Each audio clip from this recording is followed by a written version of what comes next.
Okay, welcome back to the part 2 of the disorders of iron kinetics. For this video, we will discuss the remaining conditions listed on our outline. So let's start with iron deficiency anemia. I have given you an overview regarding the causes or the etiology of your IDA. So let's discuss them in detail. So we have four mechanisms. Let me enumerate them first. There is an inadequate iron intake, increased physiologic need, impaired absorption by your duodenum, and lastly, there might be an chronic blood loss. Unahin natin number 1, inadequate intake of your iron from external sources such as your food and supplementation. So in some patients practicing fad diets and vegetarian diet, so mababa ang level ng iron nila kasi they believe that eating meat or other important sources of iron, no, bawal sa katawan nila. Okay? Number 2, physiologic need is increased during pregnancy dahil nga meron tayong fetus na kailangan suportahan na pupunta sa kanya yung iron levels from the mother. Okay? Growth spurts naman, anong ibig sabihin nito? During childhood and adolescent, mabilis yung physical growth ng mga individuals. So therefore, kailangan sumasabay yung iron levels mo din as well. Pero however, in some cases na hindi nakakasabay yung iron level mo, there is a physiologic deficiency of iron in some patients. Menstruation naman, no? Because there is blood loss in females, kailangan mag-compensate ng katawan natin. Pero dahil nga tumatagal lang to ng 3 to 8 days, it does not cause severe severe decrease in hemoglobin. So, physiologic pa rin yung process na to. Okay? Number 3, impaired absorption, lalo na sa duodenum. There are a lot of disorders affecting your duodenum. Pero in cases of your celiac disease and autoimmune gastritis, it affects the DMT1 and your ferroportin. So therefore, mababa ang absorption, more specifically of your iron. Number 4 naman, chronic blood loss. So, ano ibig sabihin ng chronic? More than 6 months, no?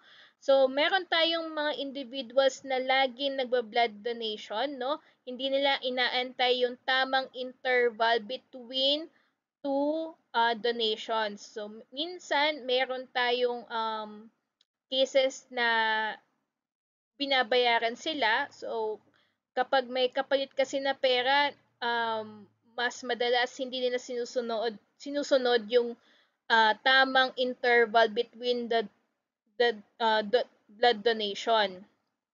Okay? Next naman, hemorrhage. Okay? Brought about by a lot of factors, no? Pwedeng cancer, yung mga yan. Hemolysis, no?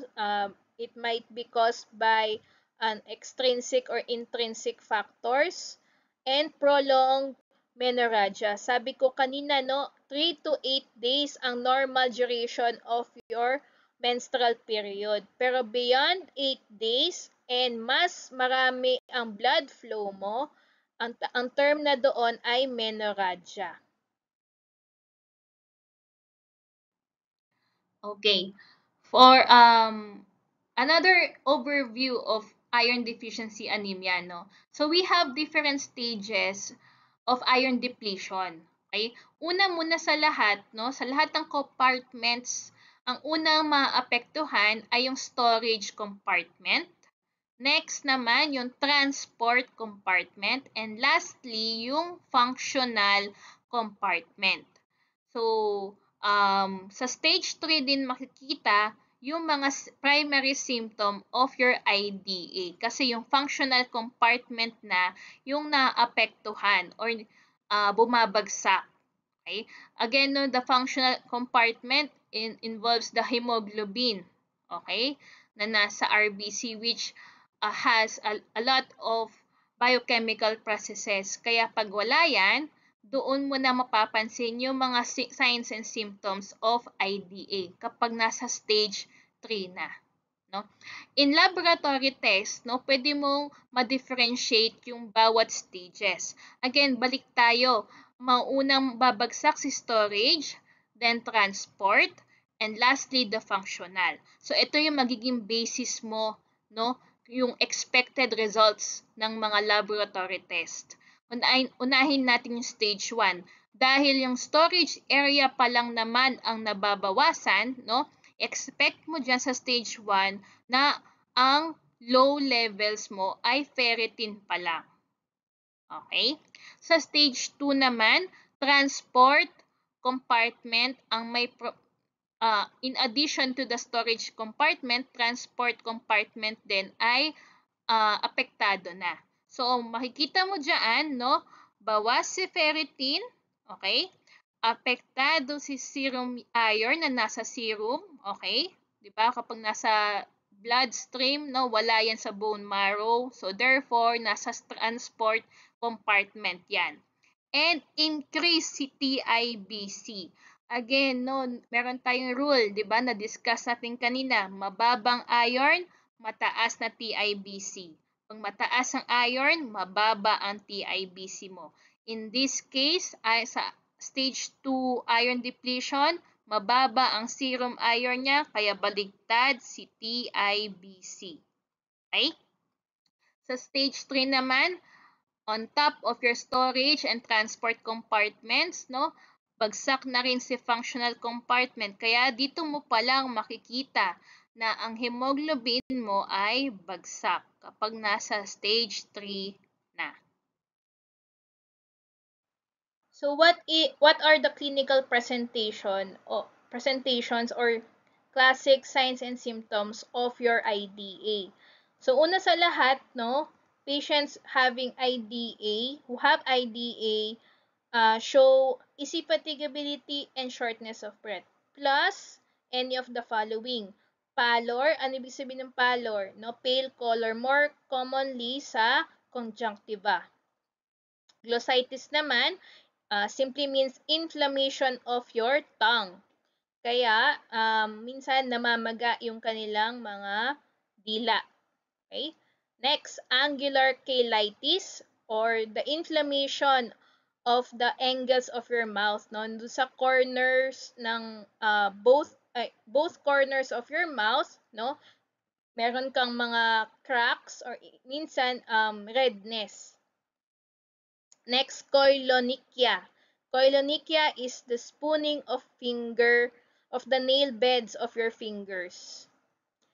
Next, pika, napag-usapan natin yan, no? The abnormal craving for non-food items. And lastly, the pagophagia. It's also a form of your pika, pero meron silang compulsive or obsession to ice. So let's identify each of these clinical manifestations. So ito yung tinatawag nating pale conjunctiva or conjunctival pallor. Okay? Very pale, no? Try nyo i-check sa sarili nyo if ganito ka-pale yung inyong conjunctiva, no? And you have to search for other signs and symptoms as well. Baka IDA na yan. Next naman, inflamed yung tongue. So, ang term natin dyan, glossitis. Okay? Dito naman, meron tayong mga cracks in both corners of the mouth. So, ang term natin dyan, angular cheilitis.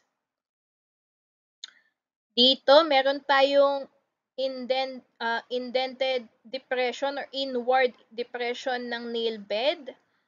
Ano ang term natin dyan? Koilonychia. Okay?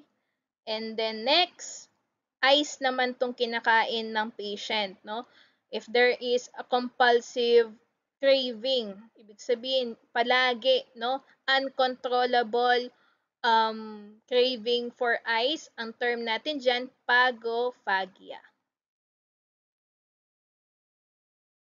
Okay, next naman, pica. Again, no, pica is the abnormal craving for non-food items. The theory behind pica is that the body or the brain will send signals na maghahanap ka ng other sources of your iron. That's just a theory, no? There is an abnormal behavior by this patient. So madalas, no, kumakain sila ng dirt, yung mga yan, rust, dust, um, yung pambura, yung mga yan. So, madalas nila, yun ang kinakain nila kapag meron silang pika. So, other than that, no, it is most commonly seen in patients who are younger, no, rather than in adults. And kapag hindi mo napapansin na kumakain sila nito, pwede kang mag-check if there are signs of pika. So ano yung mga signs na yan? Palagi silang sumasakit ang tiyan dahil nga hindi naman nadi-dissolve itong mga non-food items na to. Teeth injury, okay? Pudpud yung kanilang enamel of their teeth. And baka may possible signs of lead poisoning.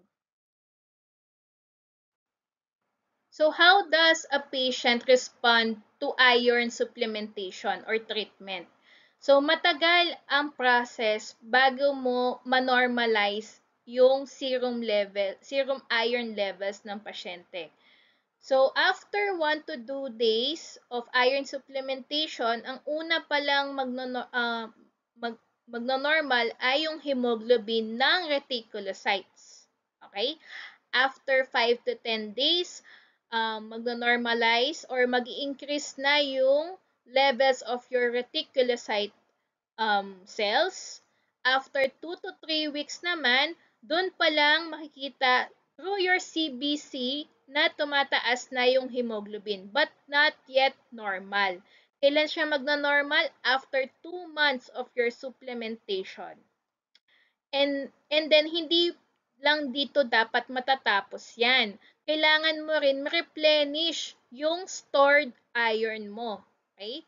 Para hindi bumalik or mag-revert back to IDA. So, kailangan mo to ma-meet. No? So, after 3 to 4 months, doon pa lang mababalik sa dating levels yung mga storage iron pool ng pasyente.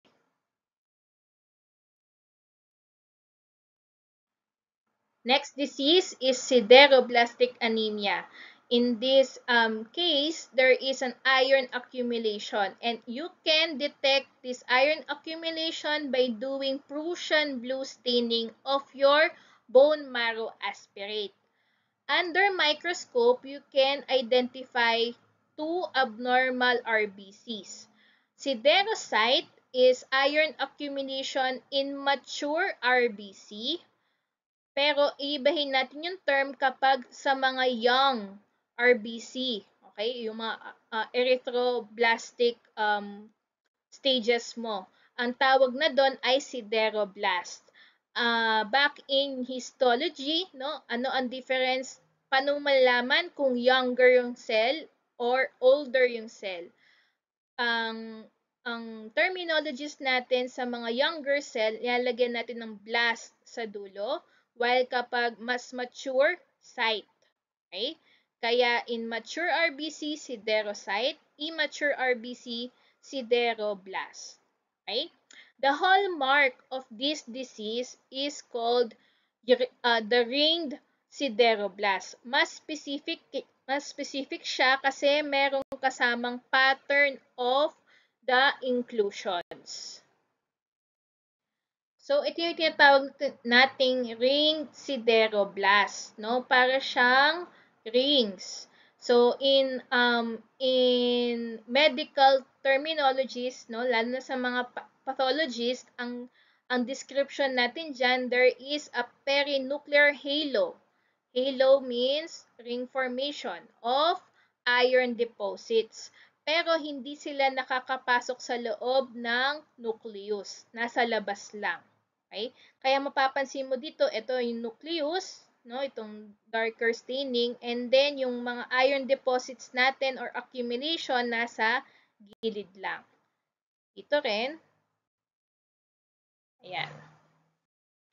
Sideroblastic anemia can be caused by two conditions. So, first, porphyrias. Ano ibig sabihin ng porphyrias? These are group of conditions that involves a deficient enzyme of heme synthesis. Okay? Any deficiency involving enzyme used in heme synthesis, ang term natin dyan, porphyria. And then next condition naman ay lead poisoning. Ang lead kasi can inhibit enzymes of your heme synthesis. So magkaiba sila, okay? Dito wala talagang enzyme, dito meron, pero it is being inhibited by your exposure of lead. Lead exposure inhibits two important enzymes of heme synthesis, ferrochelatase and ALA dehydratase. Ang mnemonics natin dyan, FALAD. F, ferrochelatase, A, ALAD, no? ALA dehydratase. Okay, dito tayo sa mga specific details under porphyrias. Ano ang etymology ng porphyria? So, porphyria is a Greek term meaning purple. Kasi daw, no, yung mga patients with porphyria, umiihi sila ng unusual color. Usually wine red, no, as depicted by this picture. Ito yung wine red appearance ng urine ng mga patient na may porphyria. So, porphyria is common among children after or being born from a parent having same bloodline. O tinatawag natin consanguineous relationships. Consanguinity is actually a relationship between two individuals with same bloodline. Kaya yun nga, may basis ang ating law behind this incestual relationships. This practice of kinship is observed among Ashkenazi Jews and European monarchies. Kaya madalas, no, yung mga hereditary disorders, no, yung mga namamanang disorders or yung mga tinatawag genetic disorders ay common sa mga individuals of this race. So the problem lies with the deficiency of the enzymes. Ano ba ang nangyayari kapag deficient yung enzymes natin? Halimbawa, no, deficient si ferrochelatase. May ipon ngayon si protoporphyrin. So, ito yung harmful effect ng deficiency of these enzymes. This accumulation of products of heme pathway can accumulate to your organs, no? More common yan dun sa skin natin. Kaya in patients with porphyria, meron silang photosensitivity. This accumulation causes increased sensitivity to sunlight. Kaya ang term natin dyan, photosensitivity. Kapag uh, once exposed sila sa sunlight, they can suffer severe burns. So, hindi lahat ng porphyria can present with anemia. Based on Orodax, there are only 3 porphyrias that can cause anemia. So, here are that specific type of porphyrias causing anemia. So, unahin natin congenital erythropoietic deficiency or CEP. Ano ang deficient natin dyan? The uroporphyrinogen 3 synthase enzyme, which follows an autosomal recessive pattern. Next naman, erythropoietic protoporphyria or EPP. Ang deficient enzyme naman dyan ay ferrochelatase. Again, no, same sila ng pattern, autosomal recessive. Clue lang, ano lang natin, tips lang natin during examination. Pag tinatanong kung anong Mendelian pattern yung isang specific disorder, no? Lalong na kapag makita mo ang word na deficiency, no? Automatic na yan, recessive na yan. Okay? Lastly, your XLEP or X-linked erythropoietic protoporphyria. Ito naman, no, walang deficiency. Pero, there is a gain of function. Ibig sabihin, overreacting yung enzyme na to. Anong enzyme ang pinag-uusapan natin in XLEP? Your ALA synthase 2. If there is a gain of function, overreactive function, dominant yan. Pero, dahil from the name itself, no, X-linked dominant in hereditary pattern ang sinusunod ng nitong porphyria na to. So, saang part of the heme synthesis natin makikita yung mga nabanggit nating porphyrias? So, sa XLEP, no, dito siya sa bandang una, there is a gain of function of this enzyme, no, ALA synthetase or ALA synthase 2. Your congenital erythropoietic protoporphyria naman, there is a deficiency of your uroporphyrinogen 3 synthase or cosynthetase.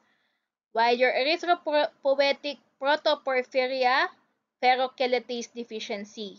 So sa tatlong ito, sino si autosomal recessive, your CEP and EPP, while X-linked dominant naman si XLEP. Okay, doon tayo sa next condition, no? Poisoning secondary to lead exposure. So, there are cases na nagkakaroon ng lead poisoning dito sa mga exposure natin dito. So, if you are exposed to chloramphenicol and isoniazid, no? Meron kasi yan amounts of lead that can inhibit any of these or inhibit enzyme in heme synthesis. Present din siya sa mga paints, no? Lalo-lalo na yung mga paints na na-produce before 1970s, no? Madalas yung mga na-expose sa mga matatandang bahay, okay? Mga lumang bahay, sila yung nalalason ng lead. And lastly, yung mga service pipes, lalo na mas pronounced itong case na to sa US kasi there are some cases previously na may lead, na may presence of lead sa mga service pipes nila, sa water source nila. Okay, balikan lang natin ano yung mga ini-inhibit na enzymes ng lead. So, meron tayong mnemonics na phalad, F, ferrochelatase, ALA dehydratase. So, ang papalito dehydratase. The classic PBS finding of lead poisoning is the presence of basophilic stipplings in RBCs. Ano ba itong mga basophilic stipplings na yan? These are aggregated RNA. So, dapat wala ng mga RNA sa mga mature RBC, tama? Pero dahil disturb yung heme synthesis natin, no, nare-retain yung RNA even in mature RBCs. So this aggregation of RNA is called basophilic stipplings. It presents with dark blue dot-like structures in the cytoplasm of your mature RBCs. Okay, next naman natin, pwede, pwede ka magbigay ng antidote sa mga patients suspected of lead poisoning. So, pwede ka magbigay ng calcium disodium edetate and or combination with dimercaprol. So, nabanggit ko kanina na ang thalassemia is not a true iron problem. The problem lies with the globin chain synthesis. So, if ever meron kang problem with the globin chains, no, it can cause anemia as well. And it may result to uh, an effect to your iron kinetics. Okay, so hindi siya true iron problem, but instead a globin chain problem. So ano yung mga ine-expect mong effect niya sa iron kinetics? You expect an increased iron absorption to compensate with decreased RBC levels during thalassemia. So, kapag mababa si RBC sa thalassemia, yung katawan mo will compensate. No?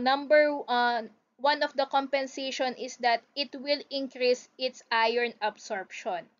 Pero dahil nga may problema tayo sa globin, no? May problema yung hemoglobin natin. So naiipon lang yung iron natin, no? Causing iron overload, and the one dreaded complication of this iron overload is cardiac death. Okay. For the investigation of the different types of microcytic hypochromic anemia, you make use of the following parameters. So you request for serum iron, ferritin, TIBC, and transferrin saturation. In IDA, in thalassemia, no, ipagsabay natin to dahil halos parehas sila in patient manifestation. Okay? So halos baliktad sila, no? There's a low iron, ferritin, and transferrin saturation in IDA dahil nga sa bagsak na iron levels, no? This is the true iron deficiency. Okay? Sa thalassemia, walang deficient na iron. Only globin problem. So, mapapansin nyo, naiipon lang yung iron, ferritin, and the transferrin saturation is also increased. TIBC, baligtad tayo dyan. No?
Okay, pagdating kay ACI, we have to take note that there is an increased hepcidin. So, derange lahat ng iron forms natin sa serum. Naiipon lang sila dun sa storage area in the form of ferritin. Okay, so tinan natin yung expected laboratory findings of ACI. So, mapapansin nyo lahat mababa. Okay? Kasi lahat may ipon as storage form, no, in the form of ferritin. So ito lang ang normal to increase.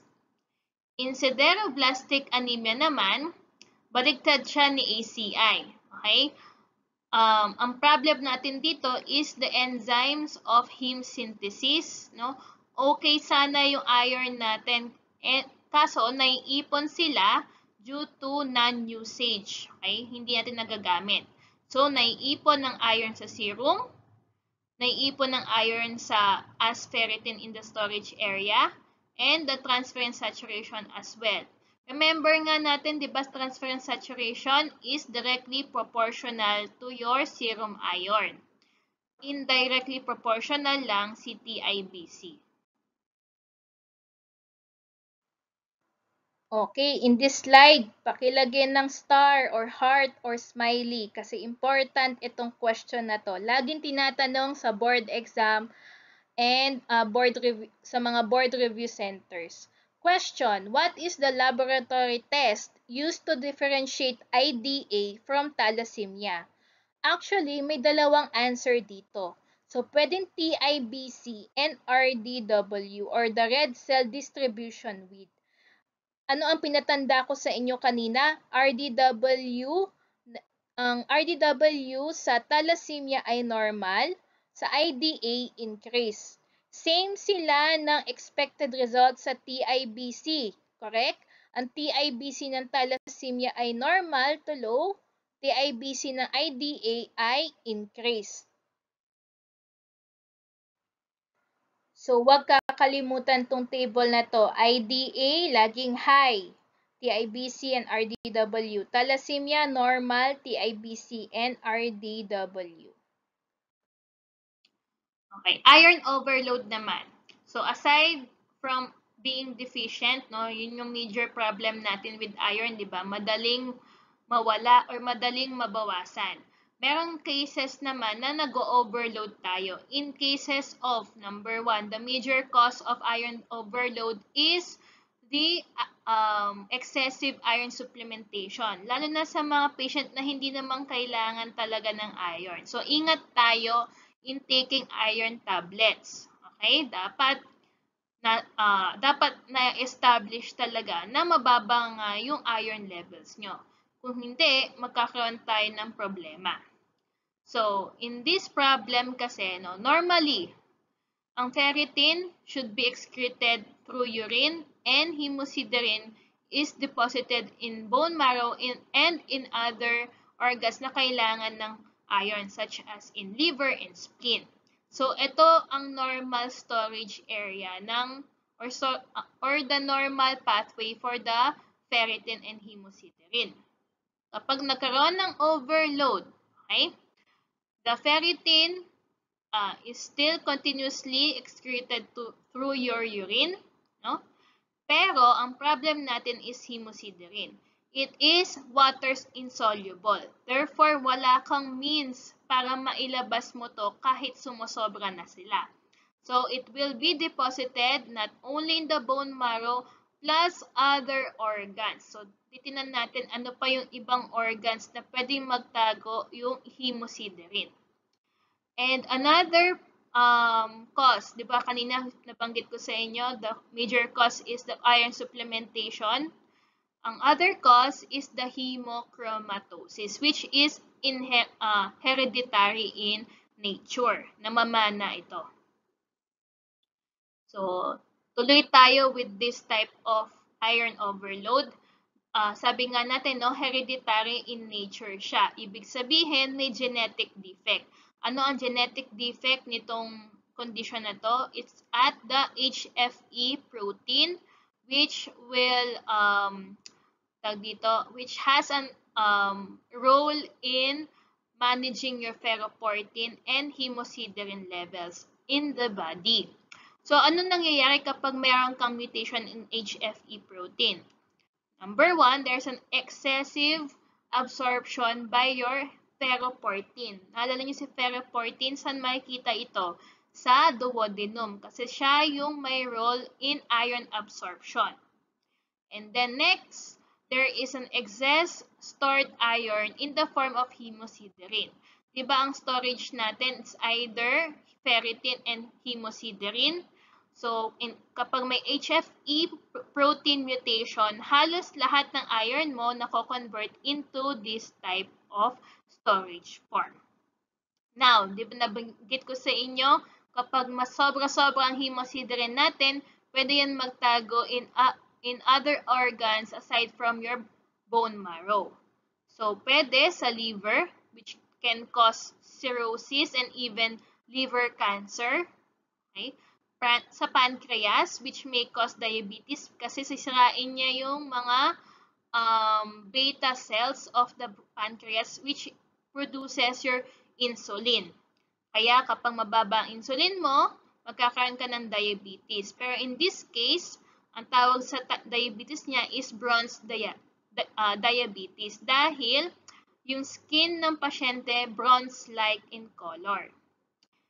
Yun nga, yung skin nagkakaroon ng ganitong kulay dahil nade-deposit yung hemosiderin underneath the epithelium.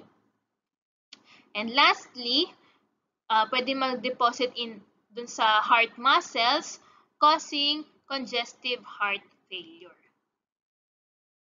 So, ano ang kulay ng bronze diabetes or bronze skin ng hemochromatosis? So, ito yung color niya, no?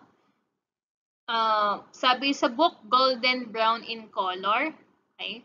Kung face-to-face lang tayo, no, pwede natin i-check yung mga classmates natin, seatmates, for this type of skin manifestation. Okay? So that is the last slide of the part 2 of the iron disorders of iron kinetics. I posted a homework that you will work on. And the deadline for that homework will be next week, September 29th.